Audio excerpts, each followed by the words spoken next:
কে হচ্ছেন নতুন রাষ্ট্রপতি তা জানা যাবে আগামী সেপ্টেম্বরে। শনিবার এক অনুষ্ঠানে আইনমন্ত্রী মোহাম্মদ আসাদুজ্জামান জানান, এই সময়ে সংসদ অধিবেশনে রাষ্ট্রপতির নির্বাচন অনুষ্ঠিত হবে। তার মতে ওই নির্বাচনের জন্য বিশেষ অধিবেশন ডাকার প্রয়োজন নেই। গোপন ভোটে রাষ্ট্রপতি নির্বাচিত করেন সংসদ সদস্যরা। মামুন হোসেনের প্রতিবেদন। শুক্রবার বিকেলে রাষ্ট্রপতির পদ থেকে পদত্যাগ করেন মোহাম্মদ শাহাবুদ্দিন। এরপর থেকে সংবিধান অনুযায়ী রাষ্ট্রপতি হিসাবে দায়িত্ব পালন করছেন স্পিকার হাফিজউদ্দিন আহমদ। তবে নির্বাচিত রাষ্ট্রপতি কবে পাওয়া যাবে তা নিয়ে চলছে আলোচনা। রাষ্ট্রপতিকে এখানে প্রোটেকশন দেওয়া আছে। সংবিধান অনুযায়ী মেয়াদ শেষ হলে কিংবা পদত্যাগ করলে ৯০ দিনের মধ্যে নতুন রাষ্ট্রপতি নির্বাচন করতে হয়। এক অনুষ্ঠান শেষে আইনমন্ত্রীও বললেন সেই বিধানের কথা। সংবিধানের ১২৩-এর ২ অনুচ্ছেদ অনুসারে ৯০ দিনের মধ্যে রাষ্ট্রপতির পদত্যাগের ৯০ দিনের মধ্যে নতুন রাষ্ট্রপতি নির্বাচন করতে হবে। তিনি আরো জানান, রাষ্ট্রপতি নির্বাচন নিয়ে আগামী সংসদ অধিবেশন পর্যন্ত অপেক্ষা করতে হবে। ২৪শে জুলাই, আগস্ট, সেপ্টেম্বর, অক্টোবর, ২৪শে অক্টোবর পর্যন্ত আমাদের হাতে সময় আছে। সুতরাং বিশেষ অধিবেশন ডাকার মতো কোনো পরিস্থিতি এখন তৈরি হয়নি। এদিকে মানবাধিকার লঙ্ঘন ও ভুক্তভোগীদের ন্যায় বিচার পাওয়ার সুযোগ শীর্ষক পরামর্শ সভায় আইনমন্ত্রী আরও জানান, আগামী মন্ত্রিসভার বৈঠকেই জাতীয় মানবাধিকার কমিশন আইন এবং গুম কমিশন প্রতিকার আইন অনুমোদনের জন্য উপস্থাপন করা হবে। আমরা গুম প্রতিকার ও প্রতিরোধ সংক্রান্ত আইন এটাকে নেইনি, এটাকে বলেছে, এটার ক্ষেত্রে আমরা পাবলিক স্টেটমেন্ট করেছি। আন্তর্জাতিক অপরাধ ট্রাইব্যুনালের চিফ প্রসিকিউটর আমিনুল ইসলাম জানিয়েছেন, আগামী সোমবার থেকে শাপলা চত্বরে সংগঠিত হত্যাকাণ্ডের বিচার কার্যক্রম আনুষ্ঠানিকভাবে শুরু হবে। শাপলা চত্বর হত্যা মামলায় আমাকে নিয়োগ দেওয়ার পর আমি সবচেয়ে বেশি গুরুত্বের সাথে যে মামলাটির ইনভেস্টিগেশন এবং আমি বিচারের জন্য সবচেয়ে বেশি কাজ করেছি, সেটা হচ্ছে শাপলা চত্বর হত্যাকাণ্ড। মামুন হোসাইন, ৭১, ঢাকা। বিএনপি থেকে রাষ্ট্রপতি পদে কে মনোনয়ন পাচ্ছেন, দলটির শীর্ষ নেতারা বলছেন এই বিষয়ে সিদ্ধান্ত হবে জাতীয় স্থায়ী কমিটিতে। শনিবার বগুড়ায় সাংবাদিকদের প্রশ্নে এমনটা জানান বিএনপি মহাসচিব মির্জা ফখরুল ইসলাম। এদিকে ঢাকায় প্রধানমন্ত্রীর রাজনৈতিক উপদেষ্টা রুহুল কবির রিজভী জানান, সাবেক প্রেসিডেন্ট মোহাম্মদ শাহাবুদ্দিনের বিচার নিয়ে স্থায়ী কমিটিতে আলোচনা করে সিদ্ধান্ত নেওয়া হবে। আরও জানাচ্ছেন মাহিল ইসলাম। মেয়াদ শেষ হওয়ার ২ বছর আগেই পদত্যাগ করেছেন দেশের ২২তম রাষ্ট্রপতি মোহাম্মদ শাহাবুদ্দিন। এখন নতুন রাষ্ট্রপতি নির্বাচন নিয়ে শুরু হয়েছে রাজনৈতিক হিসাব নিকাশ। বগুড়ায় এক অনুষ্ঠান শেষে এ নিয়ে বিএনপি মহাসচিব মির্জা ফখরুলের কাছে জানতে চান সাংবাদিকরা। তিনি জানান, এ নিয়ে তারা আলোচনা করে সিদ্ধান্ত নেবেন। বিএনপি সভা করবে, মিটিং করবে, স্ট্যান্ডিং কমিটির মিটিং হবে, বিএনপির ডিসিশন হবে, এরপরে জানতে পারবেন। সংবিধান অনুযায়ী যে সমস্ত নিয়ম আছে সেগুলো মেনে দল যা সিদ্ধান্ত নেবে সেটাই হবে। এদিকে জিয়া উদ্যানে রাষ্ট্রায়ত্ত ১২ প্রতিষ্ঠানের নবনিযুক্ত চেয়ারম্যানদের নিয়ে জিয়াউর রহমান ও খালেদা জিয়ার সমাধিতে শ্রদ্ধা জানান প্রধানমন্ত্রীর রাজনৈতিক উপদেষ্টা রুহুল কবির রিজভী। তিনিও জানান, রাষ্ট্রপতি বিষয়ে আলোচনা করেই সিদ্ধান্ত। উনি যেটা লিখিতভাবে গণমাধ্যমে সেটি জানিয়েছেন, সেটি হচ্ছে তার গুরুতর শারীরিক অবস্থা অবনতি হয়েছে, তো সেটাই আমরা জানি এবং সেই কারণেই তিনি পদত্যাগ করেছেন। পদত্যাগের আগে এবং পরেও মোহাম্মদ শাহাবুদ্দিনের বিচার চাইছে বেশ কয়েকটি রাজনৈতিক দল। তবে এ নিয়ে কোনো অবস্থান জানায়নি বিএনপি। রিজভী বলেন, বিষয়টি নিয়ে দলের নীতি নির্ধারকরা আলোচনা করবেন। রাষ্ট্রপতির ব্যাপারে কি সিদ্ধান্ত হবে, এটা দল সিদ্ধান্ত যখন নেবে তখন নেবে, কি নেবে সেটা দল জানে। উচ্চতর নীতি নির্ধারণী ফোরাম আছে, নির্বাহী কমিটি আছে, সেটা দলের বিষয়। সংসদ সদস্যদের গোপন ভোটে নির্বাচিত হন রাষ্ট্রপতি। এক্ষেত্রে ২/৩ সংখ্যাগরিষ্ঠতা থাকায় সরকারি দল বিএনপির মনোনীত প্রার্থী সেই ক্ষেত্রে রাষ্ট্রপতি হবেন, এমনটা বলাই যায়। মাহিলা ইসলাম, ৭১, ঢাকা। রাষ্ট্রপতি থাকার আগে ও পরের অপরাধের বিচার করা যাবে সাবেক রাষ্ট্রপতি মোহাম্মদ শাহাবুদ্দিনের, এমনটা অভিমত আইনজীবীদের। এদিকে রাষ্ট্রপতি থাকা অবস্থাতেই ২০২৫ সালে মোহাম্মদ শাহাবুদ্দিনের বিরুদ্ধে মামলার তথ্য পাওয়া গেছে। আইনমন্ত্রী জানান, কারা কি উদ্দেশ্যে মামলাটি করেছে তা খতিয়ে দেখা হবে। মাইনুল মারুফ জানাচ্ছেন বিস্তারিত। দায়িত্ব পাওয়ার পর থেকেই আলোচিত ও সমালোচিত ছিলেন সাবেক রাষ্ট্রপতি মোহাম্মদ শাহাবুদ্দিন। স্বৈরাচারী আমলে তার নিয়োগ নিয়ে অসন্তোষ ছিল কার্যক্রম নিষিদ্ধ আওয়ামী লীগের মধ্যে। এমনকি দুদকে কর্মরত থাকাকালীন এবং এরপরে মোহাম্মদ শাহাবুদ্দিনের ভূমিকা নিয়ে সমালোচনা ছিল সব মহলেই। অবৈধভাবে ক্ষমতা প্রয়োগ আর দুর্নীতির অভিযোগে তার বিচারের দাবি জানিয়ে আসছেন অনেকেই। যদিও সংবিধান বলছে দায়িত্বে থাকাকালীন অবস্থায় দায়মুক্তি পান রাষ্ট্রপতি। তবে এর আগে ও পরের বিষয়ে কি ঘটে? সুপ্রিম কোর্টের এই আইনজীবী জানান, ক্ষমতা থেকে চলে যাওয়ার পর কোনো রাষ্ট্রপতির বিচারের নজির আছে বাংলাদেশে। উনি রাষ্ট্রপতি হওয়ার আগে যদি কোনো ফৌজদারি অপরাধে জড়িত ছিলেন সেই কারণে হয়, বা রাষ্ট্রপতি থাকাকালীন যদি উনি কোনো ফৌজদারি অপরাধ করে থাকেন সেটা হয়, বা পদ ছাড়ার পরে যদি কোনো ফৌজদারি অপরাধ হয়, সেগুলোর জন্য উনি পদ ছাড়ার পরে ফৌজদারি অপরাধে ওনার বিরুদ্ধে মামলা করা সম্ভব। এবং এটা তো উদাহরণ হিসাবে প্রাক্তন এবং প্রয়াত রাষ্ট্রপতি এরশাদের বিষয়টা বলা যায়। দুর্নীতি দমন কমিশন থেকে অবসরের পর 2017 থেকে 2023 সাল পর্যন্ত ইসলামী ব্যাংকের পরিচালক ছিলেন রাষ্ট্রপতি মোহাম্মদ শাহাবুদ্দিন। এই সময় ব্যাংকটি থেকে লাখ লাখ কোটি টাকা লুটপাটের অভিযোগ রয়েছে। হাইকোর্টের রিটে এ তদন্ত করেছে আর্থিক গোয়েন্দা সংস্থা BFIU, যেখানে নাম আছে মোহাম্মদ শাহাবুদ্দিনের। এছাড়াও ঢাকার জজ কোর্টে ইসলামী ব্যাংক কর্তৃপক্ষ 2025 সালে মামলা করে মোহাম্মদ শাহাবুদ্দিনের বিরুদ্ধে। মামলার তদন্তভার দেয়া হয় দুদককে, তখন তিনি রাষ্ট্রপতি। যদিও আইনজীবীরা বলছেন রাষ্ট্রপতি থাকাকালীন মামলা গ্রহণের উপায় নেই। এটা ভুলভাবে নিছে। ওইটা যদি এখন উনার আইনজীবীরা চাইলে এটা আপনার কোয়াশ করতে চাইতে পারেন যে এটা সংবিধান পরিপন্থীভাবে নেওয়া হয়েছে, কিন্তু একই বিষয়ে এখন আবার মামলা হইতে। এক অনুষ্ঠানে আইনমন্ত্রী জানান, এ ধরনের বিষয় কেন ঘটলো তা খতিয়ে দেখা হবে। এইটা যারা করেছেন কি উদ্দেশ্যে করেছেন, তাদের উদ্দেশ্য কি, সৎ উদ্দেশ্য না অসৎ উদ্দেশ্য, এগুলো দেখি, তাতে রাষ্ট্রপতি প্রোটেক্ট। তার রাষ্ট্রপতি দায়িত্ব নেওয়ার আগে যে অভিযোগগুলো আছে সেটা দেখা আমরা যাচাই বাছাই করে দেখব, সময় হলে দেখব। শুক্রবার অসুস্থতার কারণ দেখিয়ে পদত্যাগ করেন রাষ্ট্রপতি মোহাম্মদ শাহাবুদ্দিন। মাইনুল মারুফ, ৭১, ঢাকা। সদ্যবিদায়ী রাষ্ট্রপতি মোহাম্মদ শাহাবুদ্দিনকে অপসারণের বদলে পদত্যাগের সুযোগ দিয়ে জুলাই আন্দোলন ও জনগণের সাথে প্রতারণা করা হয়েছে, এমন মন্তব্য করেছেন জাতীয় নাগরিক পার্টি এনসিপির নেতারা। সাবেক রাষ্ট্রপতিকে গ্রেফতারের দাবি জানিয়েছেন তারা। শনিবার জাতীয় রিকশা ভ্যান চালক শক্তির আত্মপ্রকাশ অনুষ্ঠানে এনসিপি নেতারা বলেন, ক্ষমতাসীন বিএনপি শ্রমিক শ্রেণীকে দাবিয়ে রাখার রাজনীতি করছে। শ্রমিকদের জীবনমান উন্নয়নে নিয়ে তাদের কোনো পরিকল্পনা নেই। রাষ্ট্রপতির পদত্যাগের ঘটনা নাটক উল্লেখ করে দলটির নেতারা বলেন, বিএনপি একটি প্রতারক রাজনৈতিক দল। সরকারি প্রতিষ্ঠানে দলীয় নেতাদের নিয়োগ নিয়েও প্রশ্ন তোলেন তারা।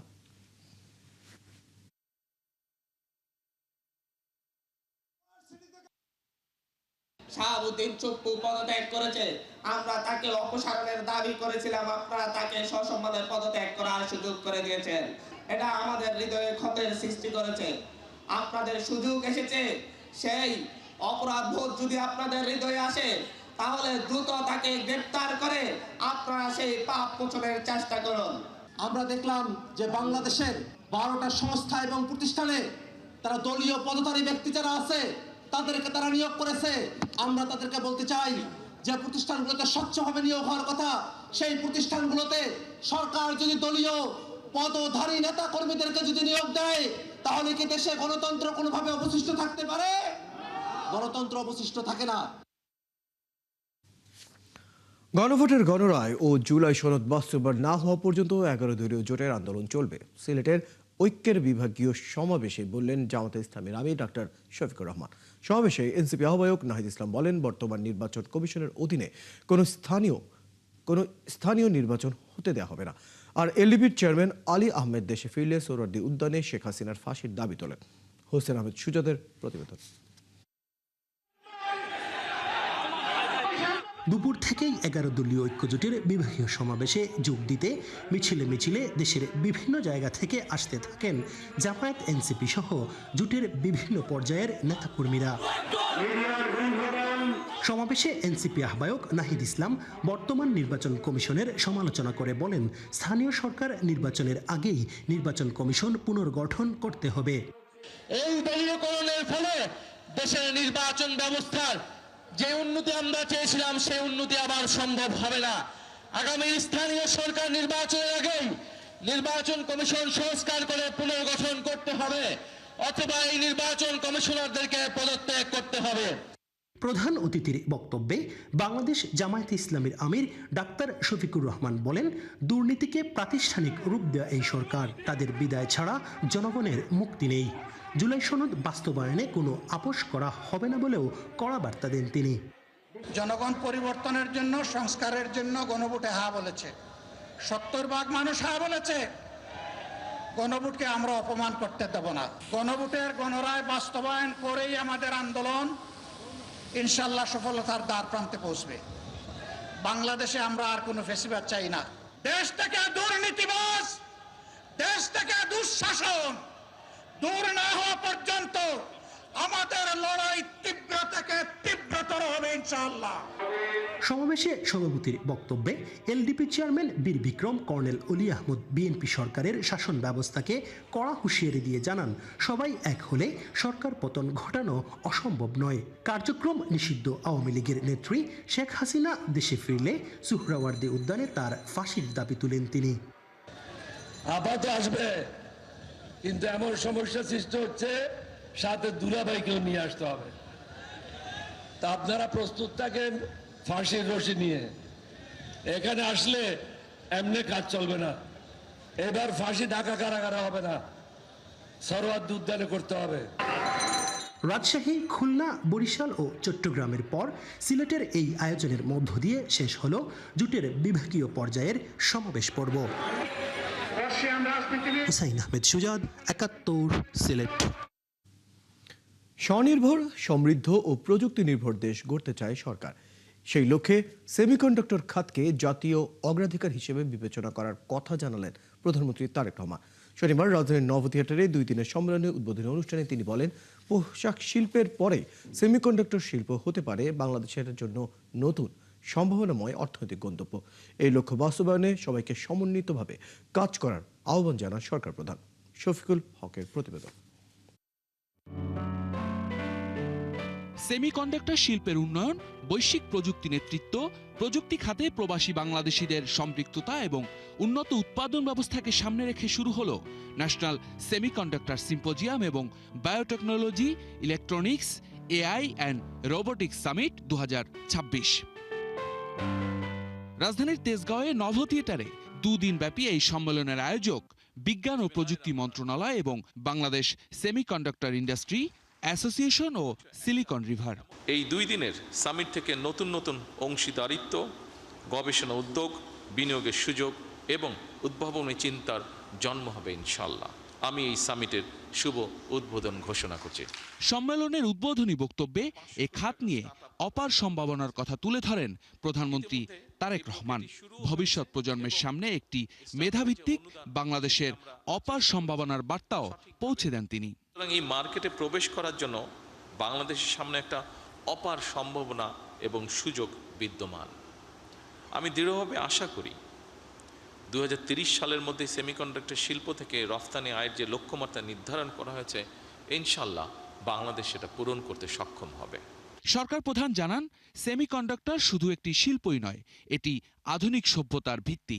এই মার্কেটে প্রবেশ করার জন্য বাংলাদেশের সামনে যে অপার সুযোগ ও সম্ভাবনা রয়েছে, সেটি কাজে লাগাতে সরকারের অবস্থান জানান প্রধানমন্ত্রী। সেমিকন্ডাক্টর খাতকে সরকার একটি জাতীয় অগ্রাধিকার ভিত্তিক খাত হিসাবে আমরা বিবেচনা করছি বর্তমান সরকার। তবে এই খাতের উন্নয়নে খুব সম্ভবত একক কোনো মন্ত্রণালয় বা প্রতিষ্ঠানের কাজ নয়, এটা একটা সম্মিলিত জাতীয় মিশন। পোশাক শিল্পের পরে সেমিকন্ডাক্টর শিল্পই হতে পারে বাংলাদেশের জন্য আরেকটি সম্ভাবনায় অর্থনৈতিক গন্তব্য। এই লক্ষ্য বাস্তবায়নে আমি সংশ্লিষ্ট মন্ত্রণালয়, সরকারি সংস্থা, বিশ্ববিদ্যালয়, শিল্প খাত, প্রবাসী পেশাজীবী এবং উন্নয়ন সহযোগীদের সমন্বিতভাবে কাজ করার জন্য বিনীত আহ্বান জানাই। চ্যালেঞ্জের মধ্যেও দেশকে এগিয়ে নিতে যারা কাজ করবে তাদের পাশে সরকার আছে এবং থাকবে বলেও অঙ্গীকার করেন প্রধানমন্ত্রী তারেক রহমান।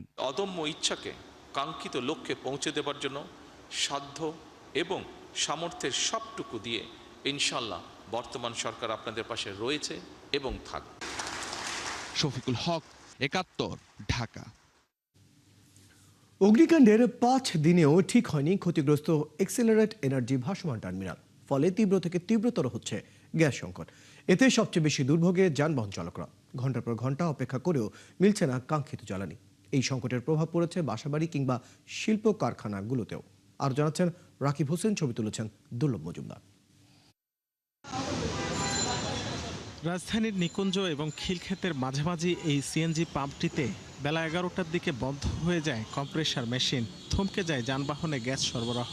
ফলে চরম ভোগান্তিতে পড়েন গ্যাসের জন্য লাইনে থাকা চালকরা। 2 ঘন্টা আমি সিরিয়াল থেকে মেশিনের সামনে আসছি, মেশিন হঠাৎ করে মেশিন বন্ধ হয়ে গেছে, এখন আমি গ্যাস পাইতেছি না। খিলকে যাইতে পারি না, 21 বিষয়টা আমার গ্যাস শেষ হয়ে গেছে। আরেকটা গাড়ি দিয়ে বাইন্দা আমি গ্যাস পাম্পে নিয়ে এলাম, আইনে যে রয়েছি যে গ্যাস নিমু। এখন আমি যে আমার পকেটের টাকা আছে 100 টাকার গ্যাস নিমু, অন কি গ্যাস নিয়ে গ্যারেজে যাবো না কি করবো? গ্যাসই তো পাইতেছি না, কোন দিকে যাবো আমি? ঢাকার শহরে কোনো পাম্পে আমরা গ্যাস পাইতেছি না, আমরা গাড়ি চালাইতে পারতেছি না। সাধারণত সিএনজি স্টেশনগুলোতে গ্যাসের অনুমোদিত চাপ 15 PSI, যদিও স্বাভাবিক সময়েও পাওয়া যায় না 10 PSI এর বেশি। কিন্তু গেল 5 দিন ধরে তা নেমেছে 5-এর নিচে। ফলে আচমকা বন্ধ হয়ে যাচ্ছে কম্প্রেসার মেশিন। আমাদের এখানে ম্যাক্সিমাম 15 PSI গ্যাস থাকার কথা, কিন্তু বর্তমানে এখন 2-এরও নিচে আছে। এই কারণে আমাদের 2টা মেশিন চলতেছে না, অটোমেটিক্যালি বন্ধ হয়ে গেছে। 2টা মেশিনে কমপক্ষে নিচে হলেও আমার 10 PSI প্রেশার দরকার, সেখানে আমার আছে 2-3 হলে মেশিনটা যখন আমি রানিং করি তো 0-তে চলে আসে। কিছু স্টেশনে গ্যাসের সরবরাহ থাকলেও কম চাপের কারণে ভোগান্তিতে চালকরা। বাড়ছে ব্যয়, অপচয়, কমছে আয়, নষ্ট হচ্ছে কর্মঘণ্টা। গ্যাসের এমন সংকটে দুর্ভোগে পড়েছেন বাসাবাড়ির গ্রাহকরাও। যদিও গ্যাস 2-3 হাজার টাকা লাগে, ওখানে 200-300 টাকার উপরে আমরা গ্যাস পাই না। আমরা 1 ঘন্টা 1.5 ঘন্টা চালে আসার পরে দেখি যে আবার গ্যাস শেষ হয়ে যায়। গ্যাসে কোনো প্রেশার পাওয়া যায় না, কোনো উন্নতি নাই। আবার আমাদের 3-4 ঘন্টা লাইনে দাঁড়ায় থেকে আবার গ্যাস নিতে হয়। সারাদিন ডিউটি করে বাসায় যাই, গিয়া খাবার পাই নাই, মাঝে মাঝে হোটেল থেকে খাবার নিয়ে আমরা খাইতে হয়। গ্যাস আসে রাতে 4টার দিকে দেখা গেছে আমরা উঠতে এরকম পাক করতে পারি না, বা 6টা পর্যন্ত থাকে বা 7টা পর্যন্ত থাকে, এরপরে গ্যাস থাকে না। পেট্রোবাংলার তথ্য মতে বর্তমানে গ্যাসের সরবরাহ দৈনিক 221 কোটি ঘনফুট, যা 5 দিন আগেও ছিল 270 কোটির ওপরে। রাকিব হোসেন, 71, ঢাকা। সুন্দরবনে কেউ গাছ কাটার চেষ্টা কিংবা বিষ দিয়ে মাছ শিকার করলে কাউকে ছাড় দেওয়া হবে না বলে হুঁশিয়ার করেছেন পরিবেশ প্রতিমন্ত্রী ডক্টর শেখ ফরিদুল ইসলাম। তিনি জানান, সুন্দরবন রক্ষা, বন ধ্বংস ও পরিবেশ দূষণ রোধে 0 টলারেন্সে বর্তমান সরকার। শনিবার বাগেরহাটের মংলায় আয়োজিত সংলাপে প্রতিমন্ত্রী এসব বলেন। আরও জানাচ্ছেন ইলিয়াস আকন।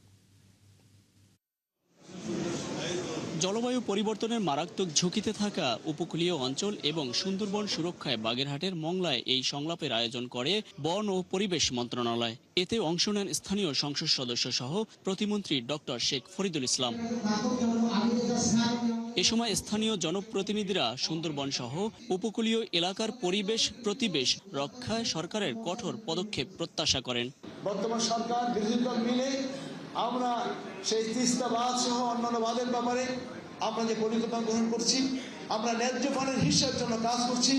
আশা করি এই সরকারের নেতৃত্বে আমরা সেই আশা বাস্তবায়ন করতে সক্ষম হব ইনশাআল্লাহ। আমাদের দেশে আইলা এসেছে, সিডর এসেছে, আমফান এসেছে, বড় বড় ঘূর্ণিঝড় থেকে আমরা রক্ষা পেয়েছি এই সুন্দরবনের কারণে। অনুষ্ঠানে বন ও পরিবেশ প্রতিমন্ত্রী জানায়, পরিবেশ রক্ষা ও বনের জীববৈচিত্র্য নির্বিঘ্ন রাখতে কোনো ধরনের অনিয়ম বা অপচেষ্টা সহ্য করা হবে না। আমরা উদ্যোগ নিয়েছি বিধায় কিন্তু বাঘের সংখ্যা আমরা বৃদ্ধি করতে পেরেছি। আপনারা দেখেছেন, ইতিমধ্যে বলেছেন আমাকে একজন যে এখানে আমরা কিন্তু বাঘ অবমুক্ত করেছি। আমাকে অনেকেই বলেছিল চিড়িয়াখানায়, আমি বন্যরা বনে সুন্দর শিশুরা মাতৃ করে। বাংলাদেশের কোথাও যদি একটা ভাটায় কাঠ পড়ানো হয়, সেই ডিসি, সেই ইওনো, সেই পরিবেশ যে কর্মকর্তা ডিডি থাকবে, তাকে আমরা তার বিরুদ্ধে ব্যবস্থা নিব। বিষ প্রয়োগ করে মাছ শিকারের সাথে যারা জড়িত তাদের কোনোভাবে ছাড় দেওয়া হবে না। বনের প্রাকৃতিক ভারসাম্য রক্ষায় বন্যপ্রাণীদের সুরক্ষার ওপর বিশেষ জোর দেন তিনি। মানুষ ও বাঘের মধ্যে দ্বন্দ্ব কমাতে এবং বাঘ লোকালয়ে আসা বন্ধ করতে নির্দিষ্ট বেষ্টনী ও ব্যারিকেড তৈরির পরিকল্পনার কথাও জানান প্রতিমন্ত্রী। আমরা ইতিমধ্যেই বাঘ এবং মানুষের দ্বন্দ্ব বা এই প্রাণীদের সাথে যে লোকালয়ের দ্বন্দ্ব, এটা নিরসনের জন্য আমরা কিন্তু 75 কিলোমিটার আমরা বেড়া দিচ্ছি। এতে বাঘ কিন্তু ওখানে এসে যখন বাড়ি খাচ্ছে, আমরা দড়ি দিয়েছি যাতে পরিবেশ বান্ধব থাকে। সে ফিরে যাচ্ছে। পরিবেশ দূষণ রুখতে শহরের লক্কর বাস তুলে দেওয়া এবং প্রকৃতির টেকসই ভারসাম্য বজায় রাখতে স্থানীয়দের সম্পৃক্ত করে মহাপরিকল্পনার বাস্তবায়নের আশ্বাস দেন ফরিদুল ইসলাম। ইলিয়াস আকন, ৭১, বাগেরহাট। বিশেষ চাহিদা সম্পন্ন শিশুদের জন্য প্রতিটি জেলায় মডেল স্কুল তৈরি করতে চায় সরকার বলে জানিয়েছেন সমাজ কল্যাণ মন্ত্রী ডক্টর এজেডএম জাহিদ হোসেন। রাজধানীর শিশু একাডেমিতে এটিএন নিউজের ব্যতিক্রমী আয়োজন পাওয়ার প্যারেন্টস 2026 অনুষ্ঠানে যোগ দিয়ে একথা জানান তিনি। সমাজ কল্যাণ মন্ত্রী বলেন, এসব শিশুরা যাতে সমাজের মূল ধারায় যুক্ত হতে পারে সেজন্য তার সরকার কাজ করছে। প্রতিটি উপজেলায় ফিজিওথেরাপি সেন্টারও করার কথাও জানান মন্ত্রী। অনুষ্ঠানে 6 জন বিশেষ চাহিদা সম্পন্ন শিশুর অভিভাবকের হাতে সম্মাননা ও আর্থিক সহায়তা তুলে দেওয়া হয়। একই সঙ্গে বিশেষ চাহিদা সম্পন্ন শিশুদের বিকাশ ও কল্যাণে অনন্য অবদান রাখায় বসুন্ধরা স্পেশাল চিলড্রেন ফাউন্ডেশনকে বিশেষ সম্মাননায় ভূষিত করা হয়। অনুষ্ঠানে এটিএন নিউজের এই সামাজিক দায়বদ্ধতামূলক উদ্যোগের ভূয়সী প্রশংসা করেন তথ্যমন্ত্রী। প্রায় 1 দশক আগে এটিএন নিউজ ও এটিএন বাংলার চেয়ারম্যান ডক্টর মাহফুজুর রহমানের সুদূর প্রসারী ভাবনায় পাওয়ার প্যারেন্টস অনুষ্ঠানটির পথ চলা শুরু হয়। বিশেষ চাহিদা সম্পন্ন শিশুদের শিক্ষার জন্য বাংলাদেশের প্রতিটি জেলায় একটি করে মডেল স্কুল করা, যাতে করে বিশেষ চাহিদা সম্পন্ন শিশুদের শিক্ষার দিকটা এবং তাদেরকে যদি শিক্ষা, দক্ষতা এবং তাদেরকে যদি আপনি টুলস দিয়ে সহযোগিতা করেন তাহলে সমাজে তাদেরকে পুনর্বাসিত করতে পারবেন।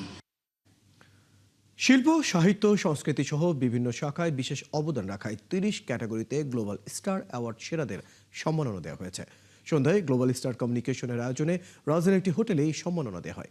চলচ্চিত্র, টেলিভিশন, নাটক, ওটিটি, সঙ্গীত, নৃত্য ও সাংবাদিকতা সহ 30 ক্যাটাগরির বিজয়ীদের এই সম্মাননা তুলে দেন তথ্যমন্ত্রী। এছাড়া অভিনেতা, সাংস্কৃতিক ব্যক্তিত্ব খায়রুল আলম সবুজ ও কাঙ্গালিনী সুফিয়াকে দেয়া হয় আজীবন সম্মাননা। আয়োজকরা জানান, বাংলা সংস্কৃতিকে দেশে এবং দেশের বাইরে ছড়িয়ে দিতে কাজ করছে গ্লোবাল স্টার কমিউনিকেশন। পরে তারকাদের অংশগ্রহণে পরিবেশিত হয় মনোজ্ঞ সাংস্কৃতিক অনুষ্ঠান।